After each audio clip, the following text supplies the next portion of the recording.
إن الحمد لله نحمده ونستعينه ونستغفره ونعوذ بالله من شرور أنفسنا ومن سيئات أعمالنا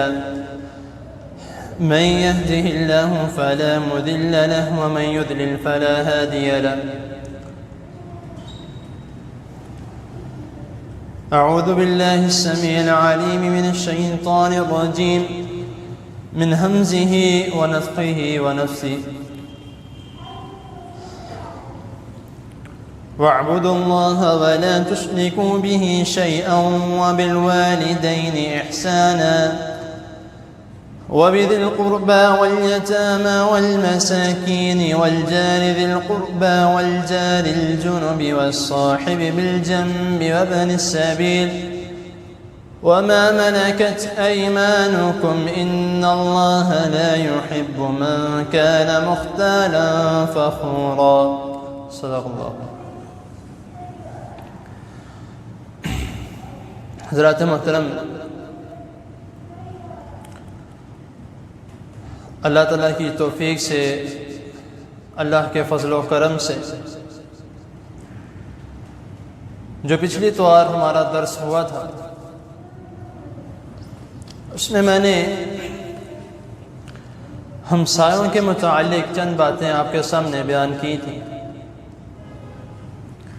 کہ ہمسایوں کے متعلق اللہ تعالیٰ نے قرآن مجید میں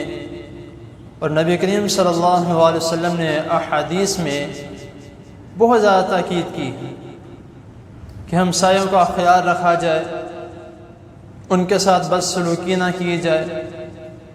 ان کے حقوق کا خیال رکھا جائے. اور جو میں نے اس دن سب سے پہلی بات جو میں نے کہی تھی وہ یہ کہی تھی کہ دو قسم کے حقوق ہیں، ایک حقوق اللہ اور ایک حقوق العباد. پہلا حقوق اللہ تعالیٰ کا، دوسرا حقوق بندوں کا. تو جو بندوں کے جو حقوق ہیں ان میں سے جو سب سے پہلا نمبر جو آتا ہے، فرسٹ نمبر پہ جو سب سے پہلا نمبر آتا ہے وہ ہے ہمسایوں کا حقوق. وہ یہ پہلا نمبر پہ کیوں جا چکا ہے؟ کیونکہ ہمسایوں کے متعلق نبی کریم صلی اللہ علیہ وسلم نے یہاں تک فرمایا ہے کہ حضرت جبرائیل علیہ السلام نے جو نوریوں کے سردار ہیں، انہوں نے جب بھی اللہ تعالیٰ سے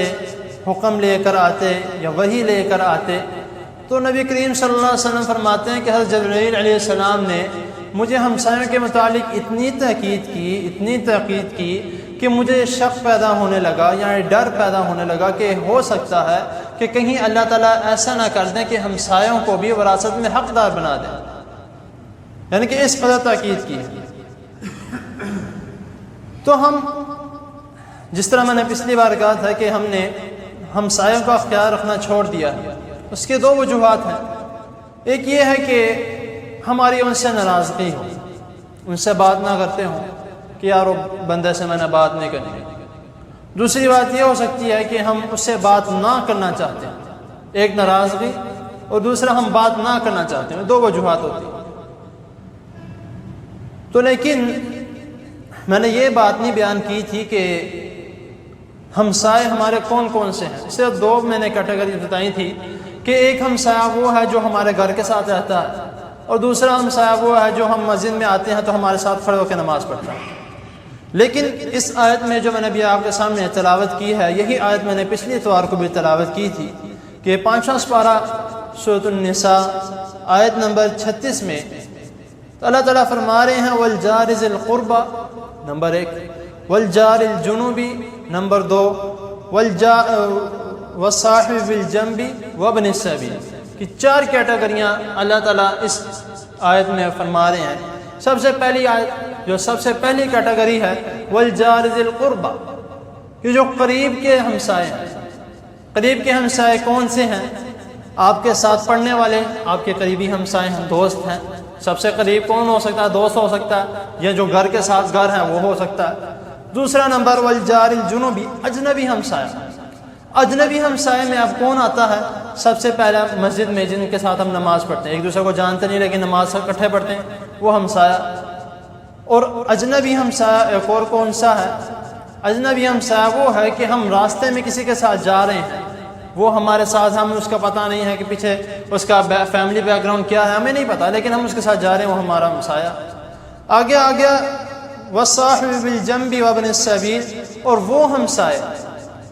جو آپ کے ساتھ سفر میں جا رہے ہیں، کوئی سا بھی سفر ہو، آپ کے ساتھ سفر میں جا رہے ہیں۔ اب تو ماشاءاللہ اللہ تعالیٰ نے سب کو توفیق دی ہے، ہر ایک کے پاس اپنی گاڑی ہے، موٹر سائیکلز ہیں۔ ابھی بھی کچھ ایسے ہیں جو کوچ پہ یا بسز میں سفر کرتے ہیں، یا جو ڈیوو ہے ان میں سفر کرتے ہیں۔ جب ان میں سفر جو کرتے ہیں، آپس میں جو اکٹھے بیٹھنے والے وہ کون ہیں؟ ہمسائے ہیں۔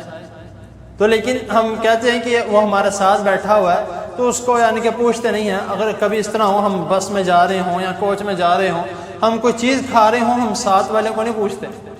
بھئی ہم اس کو جانتے نہیں ہیں، پوچھنا کیوں ہے؟ لیکن جب اللہ تعالیٰ فرما رہے ہیں کہ اس کے ساتھ اچھا سلوک کرو، اس کے ساتھ مل جل کرو، تو جب آپ نے 5 گھنٹے کا یا 4 گھنٹے کا یا جتنے بھی گھنٹے کا سفر آپ نے طے کرنا ہے، وہ آپ کے ساتھ بیٹھا ہے،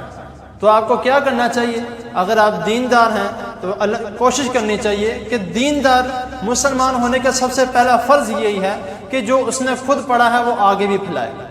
آپ کے ساتھ کوئی شخص بیٹھا ہے، آپ اس کے سب سے بہترین اس کے ساتھ جو آپ دعوت شیئر کر رہے ہو، یا سب سے بہترین کوئی رزق شیئر کر رہے ہو۔ رزق میں ہم صرف سمجھتے ہیں رزق میں صرف کھانا پینا آتا ہے، رزق میں کھانا پینا نہیں آتا، رزق میں مال بھی آتا ہے، رزق میں اولاد بھی آتی ہے، رزق میں کھانا پینا بھی آتا ہے، اور رزق میں دین بھی آتا ہے، اسلام بھی آتا ہے۔ اگر ہم کسی کو کوئی چیز دے رہے ہیں، مثال کے طور پر رزق کے نام پہ کر لیں، ہم اس کو دے رہے ہیں، ہم اس کو اسلام کی دعوت بھی دے سکتے ہیں،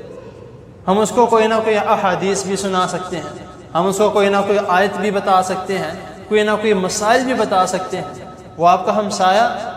آپ نے اس کا بھلا کرنا ہے، اس کا بھی بھلا ہوگا، آپ کا بھی بھلا ہوگا۔ وہ کس طرح ہوگا کہ آپ اس کو سمجھا رہے ہیں کسی بات کے بارے میں، یا کوئی مسائل اس کو بتا رہے ہیں، یا جو بھی آپس میں کوئی دینی ڈسکس کی جا رہی ہے، تو آپ جتنی دیر وہ ڈسکس کر رہے ہیں تو اتنے زیادہ فرشتے آپ پر آ کے رحمت کے اپنے پر بچھائیں گے، اللہ تعالیٰ کی طرف سے آ کے اتنے زیادہ آپ پر رحمت کے پر بچھائیں گے۔ تو جتنی دیر تک آپ کی بات دین کے متعلق چلتی رہے گی، وہ فرشتے آپ کے لیے دعا بھی کرتے رہیں گے۔ اور آپ کیا ٹرانسفر کیا جا رہا ہے آپس میں؟ رزق ٹرانسفر کیا جا رہا ہے، بھلائی ٹرانسفر کی جا رہی ہے آپس میں۔ تو سب سے مین چیز جو ہماری جو عام طور پہ جو عام درخت ہماری چلتی ہے وہ یہ ہے کہ بالجنب وابن السبیل، سب سے مین چیز۔ تو جو والجار ذی القربہ، اس کے متعلق جو گھروں کے ساتھ گھر ہیں، اس کے متعلق نبی کریم صلی اللہ علیہ وسلم ایک حدیث میں فرما رہے ہیں کہ اگر کوئی اپنے ہمسایوں کا خیال نہیں رکھتا اس کے متعلق، کہ آپ صلی اللہ علیہ وسلم نے 3 دفعہ اس حدیث میں فرمایا، بخاری کی حدیث ہے، حدیث نمبر 6016 میں، کہ جس میں اللہ تعالیٰ فرما رہے، نبی کریم صلی اللہ علیہ وسلم فرما رہے ہیں کہ 3 مرتبہ یہ بات فرمائی، وہ شخص ایمان والا نہیں، وہ شخص ایمان والا نہیں، وہ شخص ایمان والا نہیں۔ صحابہ کرام رضی اللہ تعالیٰ عنہم یہ بات سن رہے ہیں، وہ فرمایا، وہ عرض کرتے ہیں کہ اے اللہ کے رسول صلی اللہ علیہ وسلم، کون شخص ایمان والا نہیں؟ کون ہے یہ ایسا بدقسمت شخص جس کے بارے میں آپ صلی اللہ علیہ وسلم فرما رہے ہیں کہ وہ ایمان والا نہیں؟ تو نبی کریم صلی اللہ علیہ وسلم فرما رہے ہیں کہ وہ شخص ایمان والا نہیں ہے جس کے شر سے اس کا ہمسایہ محفوظ نہیں۔ اب یہ چھوٹی سی معمولی سی بات ہے کہ ساتھ ہمسایہ والے کو تنگ کر دیا، اپنے گھر کا کوڑا اس کے گھر کے آگے پھینک دیا، یہ معمولی سی بات ہے، یہ اکثر ہمارے گھروں میں چلتا رہتا ہے۔ چھوٹا سا صرف اور صرف ہم اس کو چھوٹا سا مسئلہ سمجھتے ہیں کہ یار کوئی نہیں، ہمارے گھر کا کوڑا اس کے گھر کے سامنے پڑا ہوگا، صفائی والے نے آنا، یہ بھی اٹھا کے لے جائے گا۔ لیکن وہ اگر گھر کے باہر آ گیا، اس نے آ کے دیکھا یار میرے گھر کے سامنے کوڑا پڑا ہے، کون پھینک گیا؟ یہ ہو سکتا ہے ساتھ والے نے پھینکا ہو، آپ اس میں بدگمانی شروع ہو جائے۔ وہ اندر جا کے کیا کہے گا؟ وہ یہ تو نہیں کہے گا کہ باہر کے کوڑا پھینک گیا، وہ ہو سکتا ہے کوئی اور پھینک گیا، وہ یہ نہیں کہے گا، وہ یہ کہے گا کہ ساتھ والے نے کوڑا پھینکا ہے۔ آج کو وہ پھینک کے گیا ہے، کل وہ والا اس کے گھر کے سامنے پھینک کے جائے گا، پھر آپس میں کیا اختلافات پیدا ہوں گے۔ گھر تو ساتھ ساتھ ملا ہوئے لیکن دل ساتھ نہیں ملے ہوئے۔ جب تک دل ساتھ نہیں ملیں گے تب تک کوئی فائدہ نہیں ایک کلونی میں رہنے کا، ایک جگہ پہ رہنے کا، آپس میں ایک ساتھ جانے کا کوئی فائدہ نہیں۔ تو ہمیں جو مین چیز اس کا خیال یہ رکھنا ہے کہ ہمیں اپنے ہمسایوں کے ساتھ اچھا سلوک کرنا ہے۔ اب ہمسایوں کے ساتھ اچھا سلوک کس طرح کرنا ہے؟ سب سے جو یہ میں نے حدیث پچھلی بار بھی بتائی تھی کہ دعوت کے متعلق ایک دعوت ہے کہ کھانے پینے کی دعوت ہے، اپنے ہمسائے کو اپنے دوست کو بلا رہے ہیں کہ بھائی ہماری طرف آؤ، آ کے کھانا کھاؤ، آ کے باتیں وغیرہ کرو، گپ شپ لگاتے ہیں، ایک دعوت یہ ہے۔ اور ایک دعوت یہ ہے کہ ہم دین کی دعوت دی جائے۔ کھانے پینے تو ہم کھا رہے ہیں لیکن ہم اس کو دین کی دعوت دی جائے کہ یار ہمارے گھر آؤ، ایک ساتھ رہتے ہیں، چلو کوئی اللہ رسول کی بات ہو جائے گی، کھانا تو کھا لیا جائے گا۔ ہمیں یہ کہنا چاہیے۔ اکثر ہم یہ بات کرتے ہیں کہ آؤ یار کہ گپ شپ لڑا لیں گے، تو گپ شپ تو لگ جاتی ہے لیکن گپ شپ میں کیا ہوتا ہے، معذرت کے ساتھ گپ شپ میں صرف باتیں نہیں ہوتی، گپ شپ میں چگلیاں ہو رہی، اس کے بارے میں بات کی جائے گی، یار وہ فلاں بندے کا پتہ ہے اس نے ایسے کیا، میں نے اس کے ساتھ ایسے کر دیا، یہ گپ شپ میں ہوتا ہے۔ اگر ہم کسی کو اپنے گھر بلا رہے ہیں، دعوت پہ، ہمسایہ ہے، رشتہ دار ہے، اس کو اپنی طرف بلا رہے ہیں، کھانا تو ہم کھا رہے ہیں، اگر کھانے کے ساتھ ساتھ کوئی دینی بات بھی ہو جائے تو سونے پہ سہاگا۔ تو اس لیے ہمیں کوشش کرنی ہے کہ جو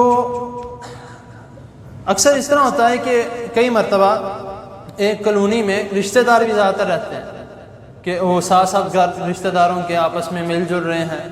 تو ہم جب صدقہ وغیرہ دینا ہو یا کوئی زکوٰۃ وغیرہ دینی ہو تو ہم ذرا کالونی سے باہر نکل کے دیکھ لاتے ہیں کسی کو کہ یار وہ زیادہ ذرا حقدار ہے۔ لیکن اگر دیکھا جائے اگر اس کالونی میں آپ کا رشتہ دار نہیں بھی ہے، اگر ہے تو بہت زیادہ بہتر ہے، آپ اسی کو دو۔ اگر آپ کا رشتہ دار نہیں ہے لیکن اس کالونی میں کوئی ایسا شخص رہتا ہے جو غریب ہے، جس کو زکوٰۃ یا صدقات کی زیادہ حقدار ہے وہ، تو اس کو دو، کیونکہ سب سے پہلا حق اس کا بنتا ہے۔ نبی کریم صلی اللہ علیہ وسلم کی حدیث آتی ہے نا کہ آپ صلی اللہ علیہ وسلم فرما رہے ہیں کہ اگر آپ کوئی گھر بیچنا چاہتے ہو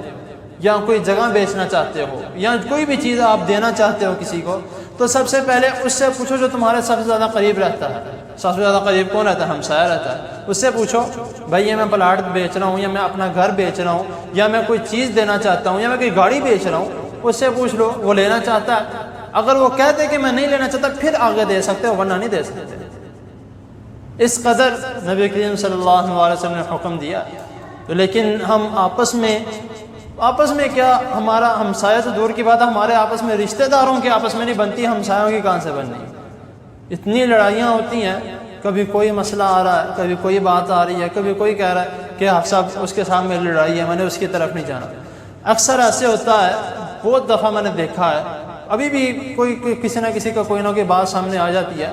کہ بچپن کی کوئی نہ کوئی بات ہوتی ہے، وہ بڑے ہوتے تک اس کو لے کے چلتے رہتے ہیں کہ میں نے اس کو نہیں چھوڑنا، میں نے اس کے گھر نہیں جانا۔ وہ چلتا ہے، آپ لوگ سارے جا رہے ہو، آپ لوگ جاؤ، میں نے آپ کو روکا ہے، میں نے نہیں جانا اس کے گھر۔ کیوں نہیں جانا بھائی؟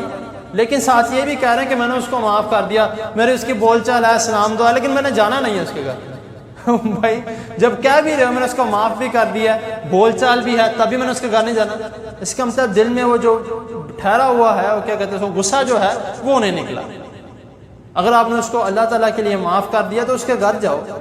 اس سے سلام دعا لو، سب کچھ کرو، اس کے ساتھ بیٹھ کے باتیں کرو، کھانا کھاؤ اس کے ساتھ۔ اگر ہم جتنا دوریاں بڑھائیں گے، ایک شخص ایسا ہے کہ وہ ایک دور جا رہا ہے، دوسرا اس کے قریب آ رہا ہے، وہ سب سے بہتر شخص ہے۔ بے شک اس کو گالیاں پڑ رہی ہیں، بے شک اس کو ڈانٹا جا رہا ہے، برا بلا کھائی جا رہا ہے، لیکن وہ کہتا نہیں،